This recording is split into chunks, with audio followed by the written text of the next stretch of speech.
Hello and welcome everybody. I'm delighted to conduct a fascinating interview here at JBS. I'll be discussing the newly released book, Israel and the Cyber Threat, How the Startup Nation Became a Global Cyber Power. And I have the high privilege of discussing that with none other than the author of that book, Professor Chuck Freilich. Chuck Freilich is a professor at Columbia University and Tel Aviv University. He's also a former Deputy National Security Advisor in the State of Israel. He has a profoundly American accent, but I assure you, Deputy National Security Advisor in the State of Israel.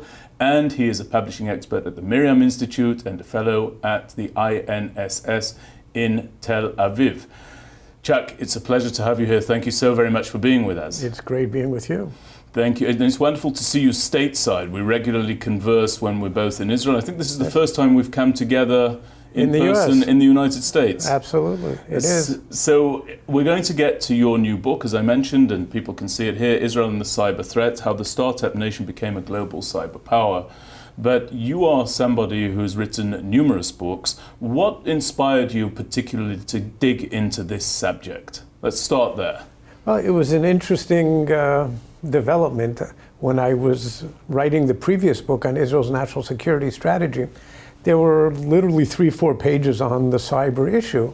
And when I finished writing the book, it occurred to me, this is interesting. This is an area that I know nothing about. It seems to be a major emerging new threat. And I decided to learn something about it. And so how long's the writing process been for this book? Not very long, 5-6 years of my life, no big deal. Well, I'm very, very pleased that you got it done, and I'm very glad that we have the opportunity to dig into it a little bit. I want to start in a particular place because I'd like to look backwards before we start to look forward and understand the role that cyber has in the modern state and in Israel's not only defensive realm and security realm, but also profoundly in its diplomatic realm, as we'll come to soon enough. You write very, very movingly, actually, quite beautifully, about Israel's strategic culture. And I want to quote just a few passages from that segment for our audience so that they understand just what it is that moves Israelis on the issue of security and defense. And it's a bit of an elongated quote, but I ask that people bear with me. You write the following: strategic culture refers to a nation's historical beliefs, collective memories, values, traditions, and strategic assumptions. Strategic culture is not destiny and does not predetermine a state's policy choices, but it does have an important impact on the decision-making processes that shape them. To understand Israel's strategic culture is to appreciate a unique national mindset and the historical burden that weighs heavily on it. Israel is not just another state, you say, but the embodiment of a 2,000-year-long yearning for national revival, the Jewish people's history facing discrimination and persecution, which reached its genocidal climax in the Holocaust, imbued Israel's national psyche with a fundamental sense of insecurity. From its founding, you go on, Israel has viewed itself as a state under siege, encircled by enemies openly avowed to its destruction, with far greater populations, resources and military power. Arab enmity was believed to be so unremitting and immutable that to merely thwart their efforts to destroy Israel, it would be insufficient to achieve deterrence and ensure its security. This magnified the historic sense of insecurity and led to the basic Israeli assumption, still very much relevant today, that the nation faces an ongoing existential threat. And you say that the resulting Masada complex reflects this primal fear and consequent national preoccupation with survival and security, and also the primary factors that shape Israel's identity, strategic culture, and national security policy. Finally, you quote our founding Prime Minister, David Ben-Gurion, when you write, "Our fate in the land of Israel is that we have no choice but to fight with selfless dedication. The alternative is Auschwitz." Even Prime Minister Netanyahu, you point out, has repeatedly drawn comparisons between Germany in 1938 and Iran today. We're going to talk about the cyber realm, but these threats that are constantly at the doorstep of the states of Israel, just talk about how those have powered Israel's absolute dedication to self-defense across all of the various realms. I think Israel is a rare state in the world where there's really almost, or at least has been, a complete identity of views between the government and the populace regarding the overall strategic environment that Israel faces. Now, I mean, there are debates on all sorts of things, but even deep ones. But overall, the public shared the government's view that the Arab states really presented an existential threat to Israel. And that shared perception motivated the public. When you have your back up against the wall, people respond accordingly. It produced a unique national consensus. And part of Israel's qualitative advantage, we could never compete with the Arab side quantitatively, but part of the qualitative advantage was that shared feeling. It's part of societal resilience. It's part of societal commitment. That's what made Israel very different, and that's what, at the moment, I'm afraid, is under considerable stress given the domestic crisis we're undergoing at the moment. So without going into the domestic crisis for the purpose of this interview, if it comes in along the course of our conversation, we'll certainly discuss it, but to keep the focus on your book, I want to understand how much of an impact you would say that the Masada complex that you mentioned in the passage I just read, how much of an impact do you think that powers Israel's call and quest not only to come together, but also to constantly innovate? I think it's very much a motivating factor. Look, from the pre-state era, there was already then, of course, the shared perception of the magnitude of the threat. It's important to note, lots of countries have gone to war. They faced a threat of defeat and of occupation. And maybe the government, let's say when the Germans overran Europe in World War II, maybe governments were replaced. There was a danger of politicide, of destruction of the state. Our fear was always much deeper than that. It was genocide, destruction. And so it's been a huge motivating factor. And together with that, Israel always, again, in the pre-state days as well,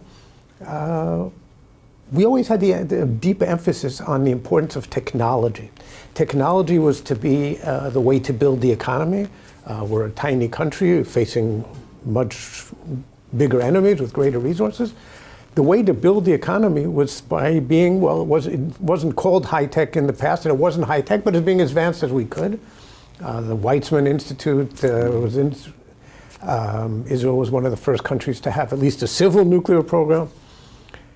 And the technological prowess, which would lead to the economic prowess, would then be a way to fund the defense burden. So that was always there.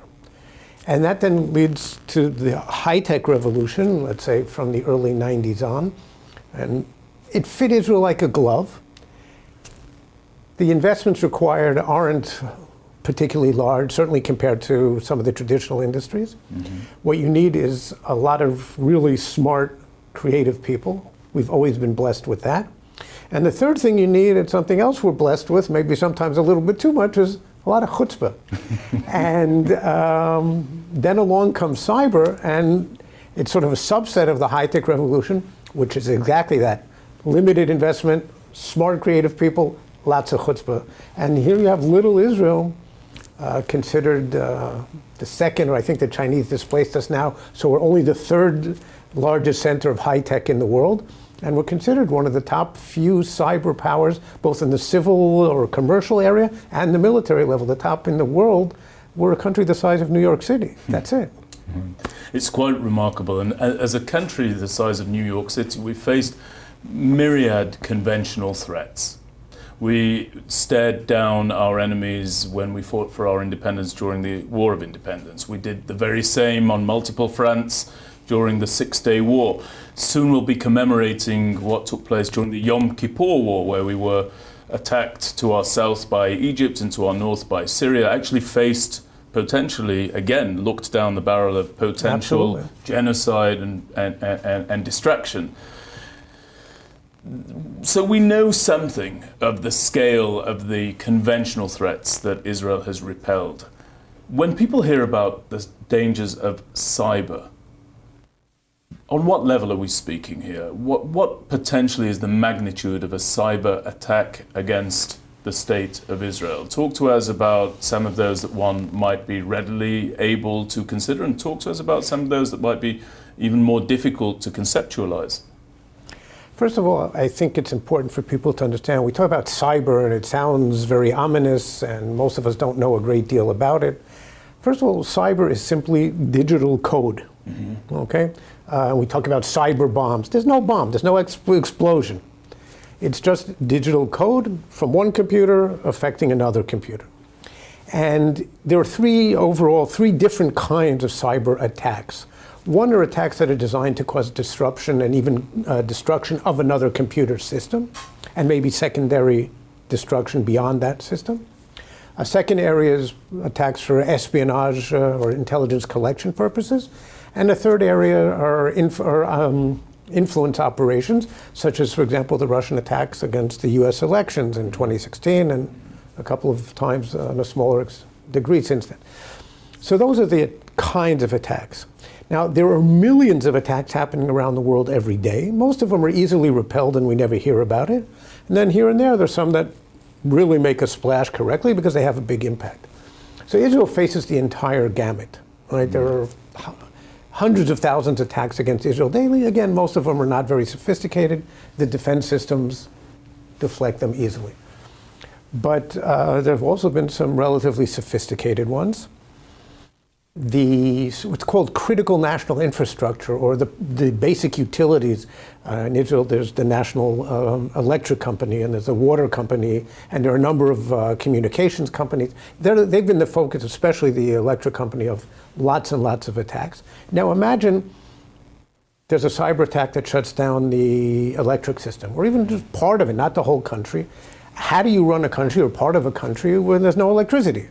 Okay, people are caught in elevators, traffic lights go out, so the whole country becomes, even if it's a local power outage, the entire country becomes one big traffic snarl in a matter of minutes, just about.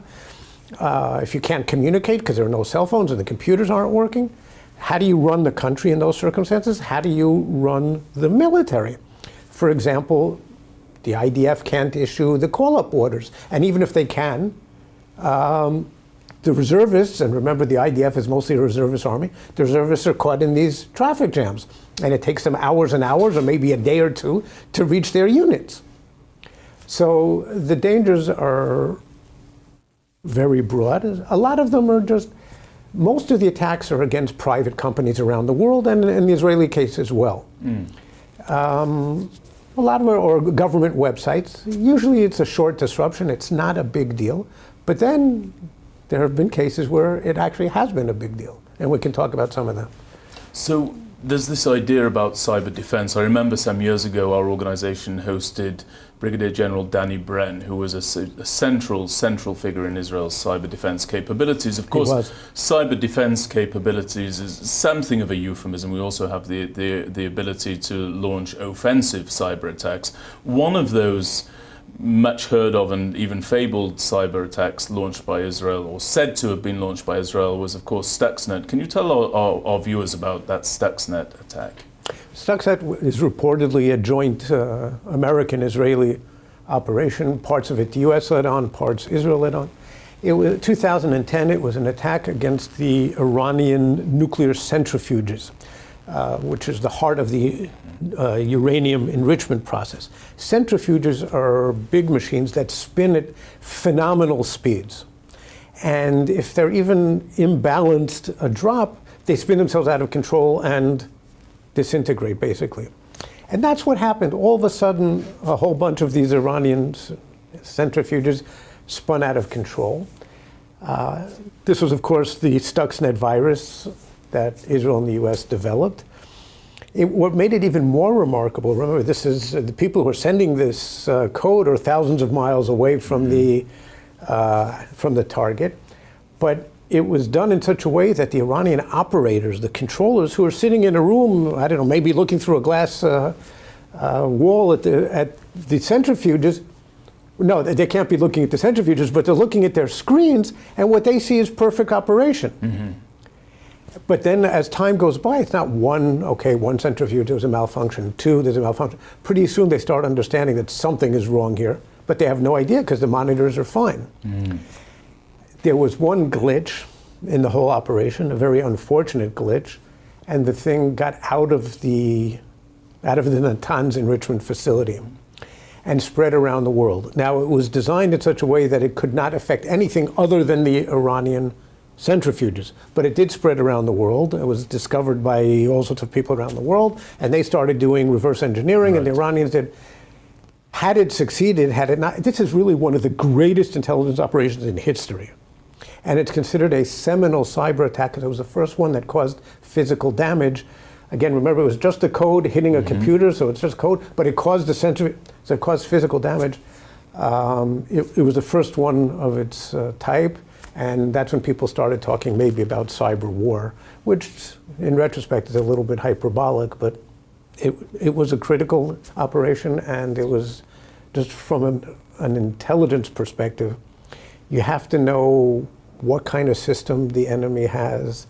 You have to know where to penetrate it. I mean, this is intelligence at its best, at its most brilliant. Would you think it's a fair description to say that actively pushed back the Iranian nuclear weapons program?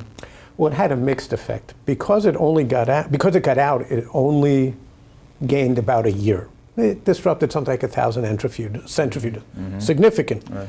But had it not gotten out and continued, it might have derailed the entire program, at least for a good few years. The other side of the story is that it gave the Iranians a big wake-up call to the cyber threat. They basically hadn't paid much attention to it until that. After that, they conducted a crash program. Remember, this is 2010. By 2012, they were already conducting offensive attacks. And today, the Iranians are considered, there's a debate among the experts, but let's say in a high place among the second tier of countries. So US, China, Russia, Ukraine, Israel are considered maybe the top five. And the Iranians are somewhere at the top of the second tier. Explain to me why Ukraine would be in that list. Did I say Ukraine? UK. UK. Okay, thank Sorry. you. That makes more sense. It does, UK would be in considerably more. So I want to go back to something that you mentioned, which is this incredible degree of chutzpah. You, in this book, actually refer to three. You term them secrets. You speak about three secrets that underpin Israel's prowess in the cyber realm. Let's go through those one by one. The first is this symbiotic relationship between the Israel Defense Forces and Israel's commercial cyber sector, academia, and government ministries. Talk to us about the alliance between these various sectors. Well, it's the IDF, it's the defense establishment, so it's the IDF and the intelligence agencies, Mossad, Shabak, military intelligence. Look, in most countries in the world today, in most democracies, you don't have a close relationship between the defense establishments and the commercial sectors. As a matter of fact, in the commercial sectors, especially in Europe, there's a lot of pushback against it. We don't want to cooperate with them. We're suspicious of them, the spooks, etc. In Israel, you don't have that because everyone is served in the IDF. Mm-hmm. A lot of these guys serve in the commercial cyber sector. These are the guys who served in the cyber unit and high-tech units in the IDF and intelligence agencies. They know everyone who's still on the inside. Half or I'm making up a figure, but a huge percentage, it's probably way more than half, of the commercial cyber companies were established by guys who served in the kind of units within the IDF. And many of them continue to serve as reservists. And so you have this really close relationship, and I don't think you can overemphasize, it can't be done. You can't overemphasize the contribution of the defense establishment to Israel's high tech in general and specifically to cyber. And then you talk about the IDF, so I want to take a bit of a deeper dive in there, the IDF's singular contribution to the training of Israel's cyber experts and compulsory military service in the IDF and the interplay that that has in Israel's cyber prowess. So I think most people would say, well, compulsory military service is a necessary evil, which it is. It would be nicer if we didn't have to have it. In some areas, high-tech generally, especially in cyber, it's an absolute blessing because the IDF and the intelligence agencies have the opportunity. They get the best and the brightest minds we have, young men and women. They get them for a few years for free. And what they do is they go and scour the high schools starting in 10th grade because they have access to the Ministry of Education's database.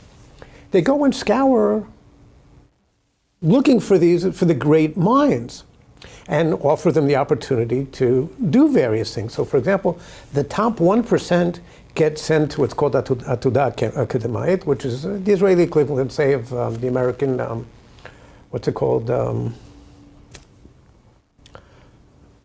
I'm forgetting the name, but the ROTC. Oh, the ROTC. The ROTC. Right. The program that precedes military services officers when you that one can elect to go into at American universities. Right. You go and do your undergrad education and you do some military training in the summers and maybe during the year. So the top 1% are offered this option, many in cyber, in high tech, in engineering, in medicine, things like that. The top 2% get screened for what's called Tapiot, which is an IDF program. It's not at the universities, although they get undergrad degrees. This is an IDF program for the top 2% of the top 2% are screened. Of that 2%, only 10% get through the screening process. Of that 10%, they then winnow it down through aptitude training and testing and military testing. In the end, the idea is to find the absolute geniuses. That's one program, and it feeds into all the high-tech units. There's another one. This is Unit 81, which is the technology unit for military intelligence. They come up with all the fancy spyware stuff. A friend of mine who's a James Bond movie fiend says that it's the equivalent of Q right. in James Bond. So they test 10,000 people a year, of which a few hundred get through it. So they're looking for, there are all sorts of other programs like that. They're looking for the absolute best, and they get them this way for free. Now, these are people, if there wasn't compulsory service, if it was voluntary, most of them would go, a lot of them have been working at Google or Facebook while they were still in high school. Yeah, I understood this from your book, that during their high school career, they're actually working in these high-tech companies. Yeah, and they were willing to pay them any sum of money.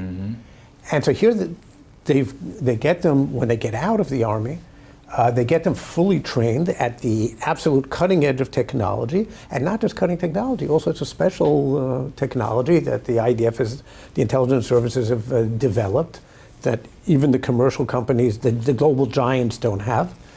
There's one of the former heads of that unit I just mentioned, 81, says that Google, et cetera, don't have this kind of concentration of talent that is available to the IDF because of compulsory service. And let me give you two statistics, which I find mind-boggling.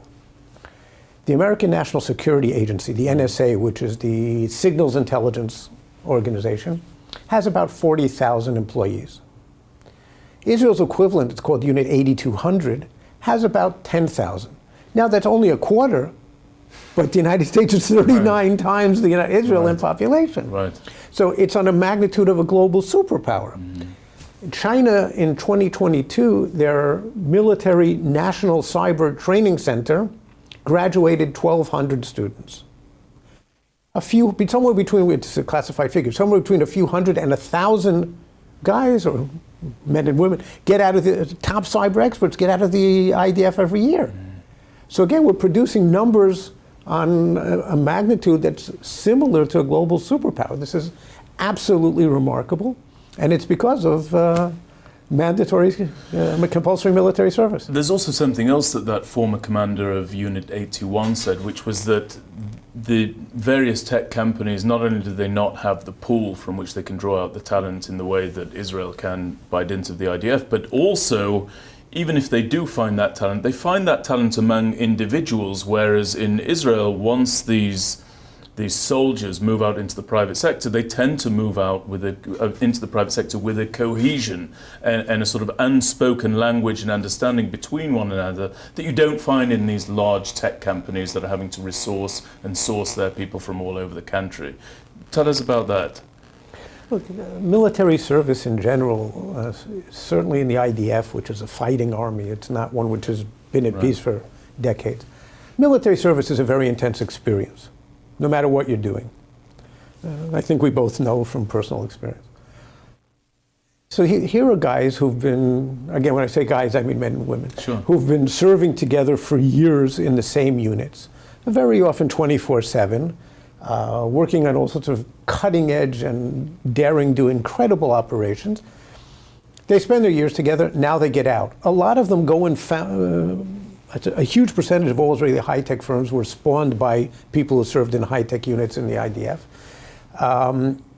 And many of them then go and they jointly form these companies, or they go and work with former bosses of theirs from the army.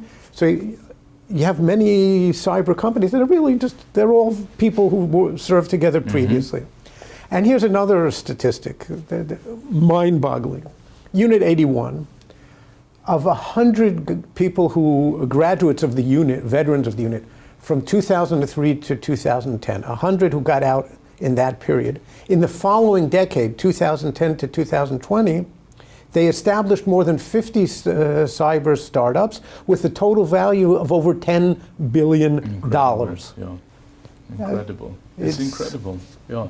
Now, you said a little bit earlier that cyber and that domain was almost tailor-made for Israel. And I'm again going to quote something from your book, because you write that, quote, Israeli society has a number of traits that are particularly well suited to the cyber realm.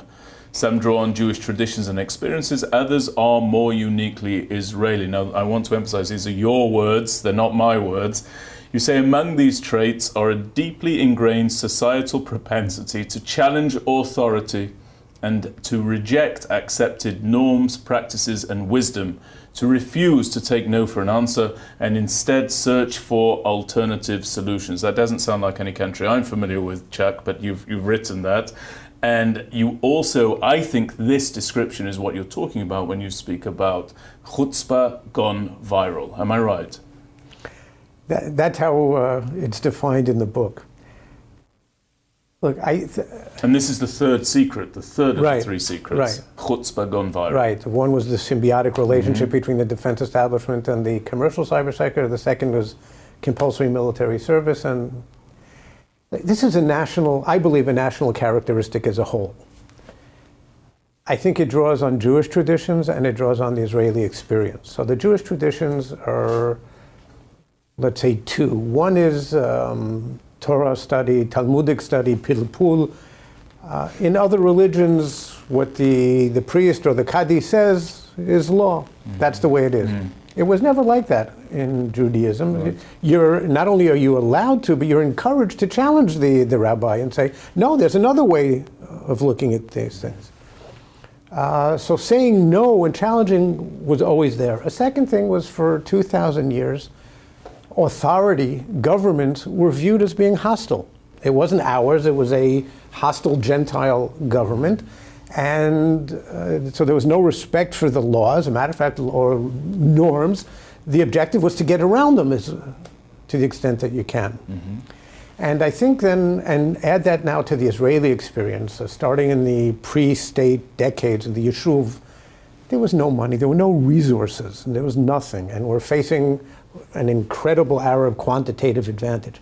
Remember, when Israel was established in 1948, the total Jewish population is 630,000 people, and that was much bigger than it was just 3 or 4 years earlier, because after the Holocaust there's a big migration.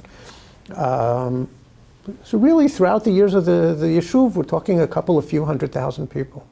facing an Arab world which in 1948 was about 30 million. How do you cope? How do you handle that? There are no resources. You learn to improvise, and it requires incredible creativity. And Israel was known for decades, way before cyber started, as being a creative, improvisational type country. We always made do with whatever little bit there was. You'd take somebody else's military system, modernize it, do all sorts of modifications. And that was true in all sorts of areas. It was true in the intelligence area, where we pulled off all sorts of coups over the years that others wouldn't do. Part of it was we faced a greater threat, so we had to be more daring. But being creative and improvising, there's no other country in the world that does it the way Israel does. Sometimes we overdo it, because some of the threats are, Iran the threat's been with us for 30 years now. The nuclear threat, Iran as a whole, is already 50 years since the revolution. The Palestinian threat has to a certain extent been with us, or the issue, since the state was founded, certainly after '67. So some issues are long-term ones, and we can do long-term planning. But for decades, and especially in the early decades when we really faced an existential threat, it was all about living till tomorrow. There was no long-term planning. And we learned to be very, very creative and to improvise at all times. There's nothing you need more, really. You need intelligence, and you need that for the cyber world.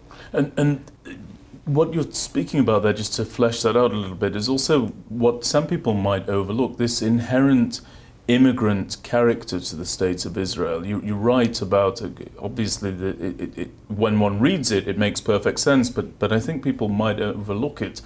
That immigrants by nature tend to be highly industrious, hard-working, improvisational, as you said, but also entrepreneurial. That's why they left their home countries, because they were willing to take on some additional risk.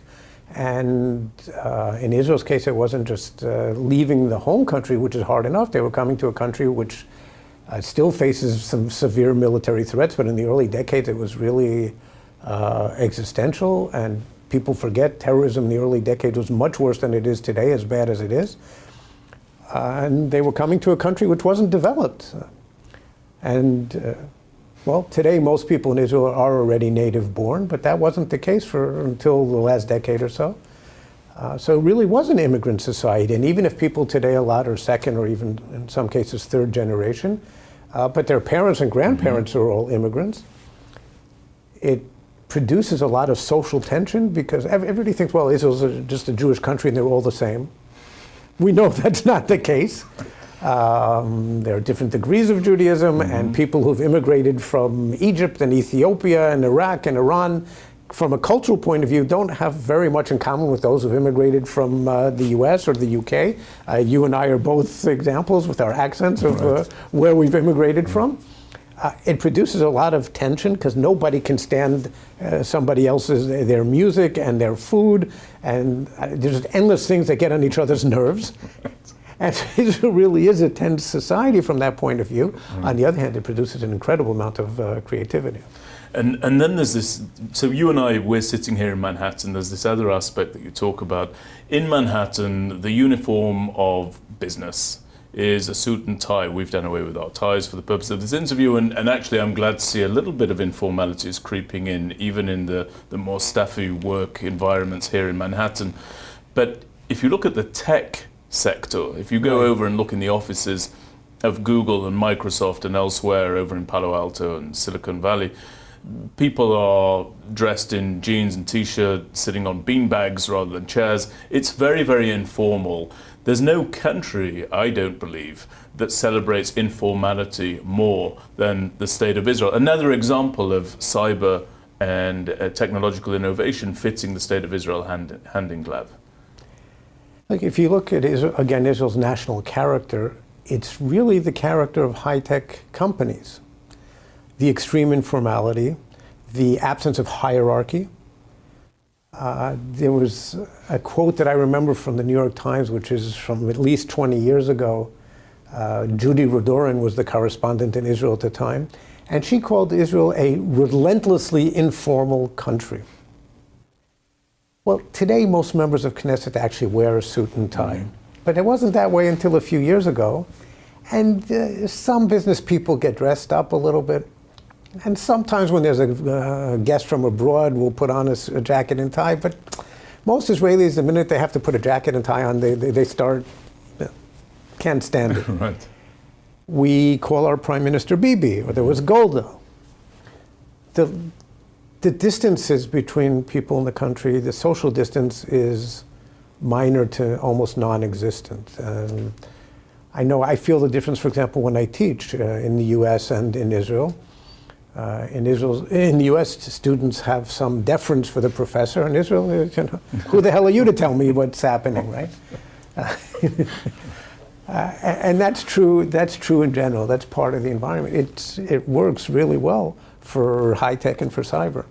So I want to turn now to Prime Minister Netanyahu. At the moment, he's in the headlines for any number of reasons that we discuss endlessly on our podcast, which is, by the way, syndicated by JBS. People can look at that, IDDF, or the Israel Defense and Diplomacy Forum podcast. But you again write very, very clearly about Prime Minister Netanyahu the following. You say the decision to invest heavily in cyber began with a visit by Prime Minister Netanyahu to IDF Unit 8200. Netanyahu was deeply impressed and excited by what he heard and drew a triangle on a napkin, speaking of informality, on the way to his next meeting, which has become the basic design for Israel's cyber strategy to this day. At the top of his diagram were the government and the IDF, which were to be responsible for defending the civil and military cyber realms. The 2 points at the bottom, industry and academia, were to develop Israel's cyber capabilities. He then handed that napkin to his military secretary and told him to take care of it. In other words, get this done. A specially convened task force submitted its recommendations shortly thereafter, and Israel was on its way to cyber leadership. It's an incredible anecdote. It's, by the way, not the only story of a diagram drawn on a napkin with massive implications. There's also the famous diagram that Ehud Olmert is said to have drawn on a napkin when dealing with Mahmoud Abbas and a resolution to the Israel-Palestinian conflict. So we seem to like napkins, we seem to like drawing on napkins, we seem to like informality. But then comes the practicality. How did Netanyahu's vision practically come to pass? Well, I think he gets a lot of credit for Israel's cyber revolution. Because, well, the napkin was an anecdote, but it really did then, it was the engine that led the government to get involved in this.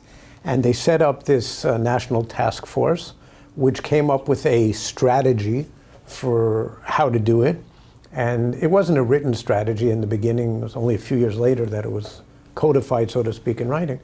But Israel ended up being one of the first countries in the world to have a national cyber strategy, at least in the civil realm. And yeah, I mean, he set this out. He stood behind it. I mean, he pushed it along, and it was remarkable. Unfortunately, he has not done the same. He wanted to do the same for the AI revolution, artificial intelligence. And Israel was getting into it rather rapidly. In the last, about 5 years now, we've had the repeated electoral cycles, and now we've had the judicial crisis of the last 3/4 of a year, and so maybe his attention has been diverted elsewhere. And in the AI world, unfortunately, they came up with a task force, and the recommendations were very similar to those of the cyber case, and I think correctly, it was a great strategy. In this case, we're behind the curve. He is digging into it now, though. I've seen that he's hosted the leaders of AI personally over in the Knesset. He's had meetings with them. I think he is in the midst of trying to bring about a policy. Do you think that's too late in the coming? We'll be a player in AI. We are a player already. The goal had been, when he adopted the strategy, the basic decisions were made between 2000 and 2015. At the time, he set the goal, Israel's to be one of the top 5 cyber powers. Now, we talked about chutzpah. That was really chutzpah. Right. Only it happened. And then the recommendations of the AI task force were the same. Israel, by 2025, was supposed to be one of the top 5, but we're a few years behind the curve. And in AI, the thing is moving so incredibly rapidly. Think of it, was it ChatGPT has been around for how long? Maybe it's a year now, it's nothing. So this is really a tragedy if we miss this one. So just before I move on to another topic, which is conventional battlefield and how that might actually become the preserve of the cyber realm. You write a little bit about that, or the cyber realm may occupy a greater space within the battlefield for various reasons. I'll come to that in just a moment. But I do want you, being a former Deputy National Security Advisor and with extensive experience in the defence establishment writ large, just to explain to people, because they've heard about it numerous times throughout this interview, explain to people precisely what it is that this unit 8200 does. What marks it out as so special and so unique, and what, as far as you're allowed to speak and are able to speak about, what specifically is its task? Well, as I was saying before, overall, it's Israel's equivalent of the American NSA, the National Security Agency. Signals. I don't think most people even know what the American National Security Agency does. So go from the basics, if you would. So the NSA is still primarily a signals intelligence agency. Signals means they listen into people. Now today you can listen into a single phone call or an internet message, or you can listen into millions of them at the same time, which is how it's really done today. So the NSA still does mostly signals and some cyber. Maybe it's 80-20. Cyber means, if you're talking about cyber intelligence, you're penetrating someone's computer systems. The signals is you're listening in on their communications. 8200 has become primarily a cyber agency. The ratio is reversed. They're doing mostly cyber and some signals today. Obviously, they're listening in or cyber penetrating everybody they can in the Middle East of consequence, and in some cases beyond the Middle East. As I was saying, look, there's a quarter the size of the American NSA. That is remarkable. That makes them one of the larger agencies of this sort in the world in absolute numbers. And the quality is remarkable. They do things that other countries just don't have the technological capabilities to do, and in some cases not the daring or the chutzpah. I mean, Israel's pulled off some remarkable intelligence feats over the years. The latest, again, this is going to go down in the annals of history as one of the great intelligence feats of all times. When Israel stole the Iranian nuclear archive in 2018, 19, whatever it was. Again, this is intelligence brilliance at its finest. It's unreal to find out where they're hiding the nuclear archive, to find out what hours the guards are there. That's easy to do. But once you know when they're not there and you can get inside, well, first of all, penetrating without anybody knowing, and then it turned out they had all the stuff saved in huge safes, I don't know, incredibly thick safes. And they had to figure out how to penetrate these safes. Yes. But there were dozens of them, and some of them had material which wasn't very important. There's a limit to how much you can get out of there because you're in Iran. Right. There is no territory more hostile. Right. So you got to take what's critical. They knew exactly what they were looking for, and then you had to spirit it out of there. So this was amazing. Part of it, I'm sure, was cyber. The attack on the Syrian nuclear reactor in 2007, part of it was regular signals intelligence, part of it was cyber. The Syrian monitors, their air defense monitors, were disabled like with the Iranian monitors in the nuclear program. They're looking at their monitors, everything looks fine at the exact moment that the Israeli aircraft are attacking the reactor. So let's switch subjects a little bit. I'm a former combat soldier in the IDF, and I mentioned that because no matter any of the campaigns in which I've served, which I absolutely believe are completely legitimate and right and just and proper and appropriate, there is always vilification of the actions of the Israel Defense Forces members. And people talk about disproportionality in the battlefield, despite the fact that we make every possible effort to reduce down to its lowest form any collateral damage, warning people in advance of a military strike, sacrificing the advantage of ambush and surprise as we do so.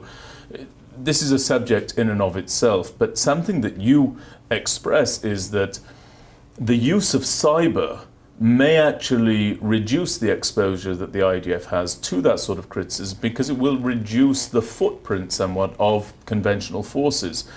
I want you to first of all talk about that a little bit, and also square that with what you said at the top, which is this is not kinetic damage, this is code against code, computer against computer. I'd like you to talk us through that, because I'm wondering also, is this going to, when you're a combat soldier in the IDF, sometimes you might be a bit of a preening peacock at various times, but the next day you're obviously just a feather duster. So I'd like to know where this is going in terms of the relevance, quite frankly, of combat soldiers in the field. And of course you're writing about this as something that's inherently beneficial to the state of Israel and its defensive capabilities, but also its ability to repel legal allegations that are launched against it. Well, I mean, it's inherently favorable for Israel, but not entirely. It's favorable because we're better at it than our adversaries. But Israel is also much more cyber dependent than our adversaries are. So it's not as if the Iranians or Hezbollah don't use computers. They do, and they're quite sophisticated. We're more sophisticated than they are. We use computers for everything, okay? I mean, Israel, the level of computerization is very, very high. Cell phones were literally at number one or something like that in the world per capita. So that we're more vulnerable because we use this stuff so much. And as I was saying before, imagine just a stupid cyber attack, so to speak. If they just shut down traffic lights in Tel Aviv, the jam is going to shut down. The whole country is going to come to a crawl in a matter of an hour or so, I mean, at most. And central Tel Aviv, it'll be in a matter of minutes. So we're more vulnerable. Cyber is already used in all advanced militaries in a whole variety of areas, whether it's for offense or whether it's for defense, whether it's just for running the military. Okay, these are computerized militaries. And in Israel's case in particular, I mean, it's down to the squad leader today. The squad is the lowest military unit, who's got a handheld, who's got a portable computer with him. Mm-hmm. And he's looking at a screen which is telling him where the enemy that he has to deal with at his level of a squad level, where they're located and how many weapons they have or whatever. And you go up, of course, in the levels up to the general staff, and they see the whole picture, just on a screen instantaneously. And it's being updated in real time, basically. You see where your own forces are, you see where the enemy forces are. This is a degree of hands-on control that you can give to the higher echelons, to the prime minister, that never existed in the past.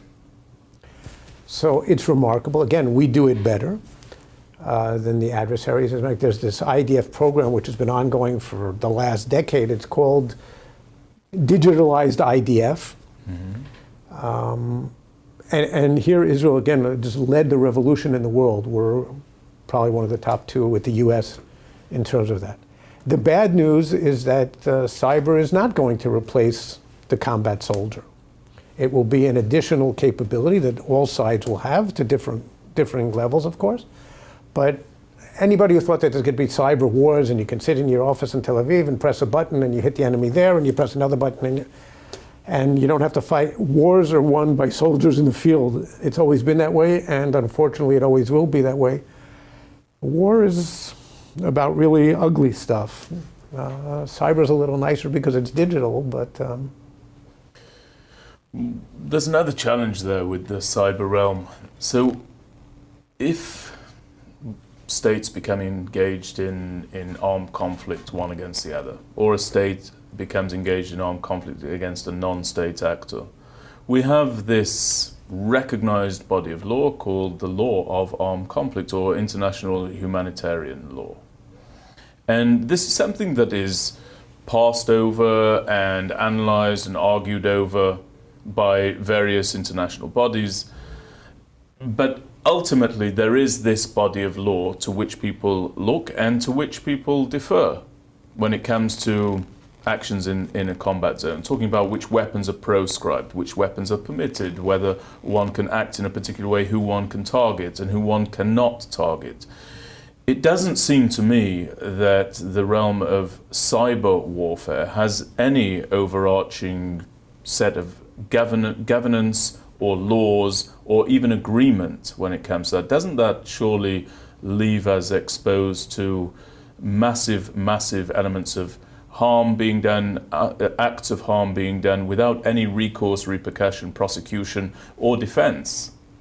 And do you think that, firstly, do you agree with that, with the basis of that question? And do you think that there will come some sort of international agreement about the parameters of what is permissible and what is not permissible? I know there were efforts, for example, the Tallinn Manual 1 and 2, but it doesn't really seem to have any teeth.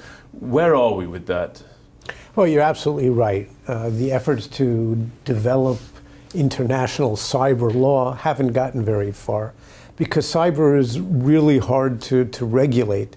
You can be under attack and not even know that it's happening.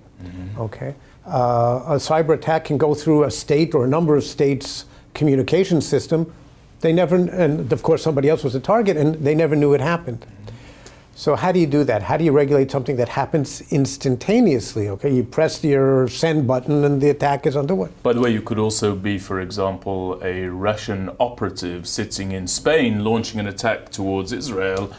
Who's to blame? Absolutely, and it looks like some of the attacks recently on Israel that were Iranian attacks, actually Russian operators did it. We thought they were Iranian attacks. So it is very hard to regulate this. So you don't have the protections, but you also don't have the kind of limitations that you have in other areas. But this brings me back to the point that you were actually making in the previous question about disproportionality and the fact that Israel is subject to really disproportionate international criticism, when we know, both from our personal experiences serving in the IDF, but there are more authoritative sources, who say the IDF goes to really unusual lengths, extreme lengths, to prevent civilian casualties and civilian deaths. There was a task force a few years ago of some of the leading military leaders from the West, a British Director General of the Ministry of Defense, an American Chairman of the Joint Chiefs, a bunch of people of that level, who put together a report criticizing Israel for setting a standard that nobody else in the world could possibly meet. Right. So I think we're excoriated in the international media, not just the media, disproportionately. In cyber, at least, there's no international laws, but still there are things that maybe you shouldn't do.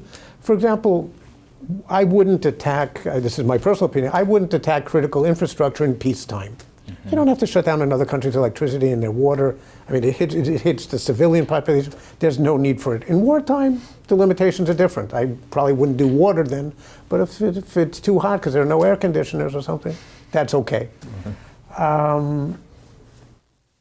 It's a difficult issue, and cyber does have the advantage, which is, except for very few, there's only one known case today of a fatality caused by a cyber attack, and it's a secondary effect. It's not it's not the cyber, it's not the attack itself. But if you shut down electricity, for example, and the hospital doesn't have a generator, and the dialysis machine goes off. Final question, Chuck, and just a short answer because of the time constraints. Cyber and diplomacy. You wrote that access to Israel's cyber capabilities were one of the reasons that the UAE, Bahrain and Morocco normalized relations in 2020 under the agreements known as the Abraham Accords, and behind Saudi Arabia's and other Arab states' increasingly close ties with Israel. Israel used its cyber prowess as an inducement for the Abraham Accord states officially, and the Saudis and others apparently unofficially, to normalize the relations. Now, there were other considerations. There was the shared fear of Iran. That was probably a bigger inducement, but this was a really big one. The Gulf countries wanted access to Israeli cyber, to Israeli high-tech generally. They understand that the one really dynamic, creative, and very advanced economy in the region is Israel's. And here was we had something really unique to offer. Well, it's been a real privilege to have the opportunity to interview you today, Chuck, and thank you for talking to us about your book. It's Israel and the Cyber Threat, How the Startup Nation Became a Global Cyber Power. This was my interview with Professor Chuck Freilich, former Deputy National Security Advisor in the State of Israel, professor at Columbia University in New York and Tel Aviv University in the States of Israel. Now, Chuck, this copy is mine. You're going to inscribe this copy for Absolutely. me, of course. Where can people purchase your book? On Amazon, and if they purchase it on Oxford University Press's website, they can even get a 30% discount. Fantastic. Well, I encourage everybody to go out and to do that and to learn from it as I have, and we'll keep the conversation going. Thank you very much indeed, Chuck. Thank you very much for the interview, and I hope everybody else reads it as carefully as you clearly have. Absolutely. Thank you.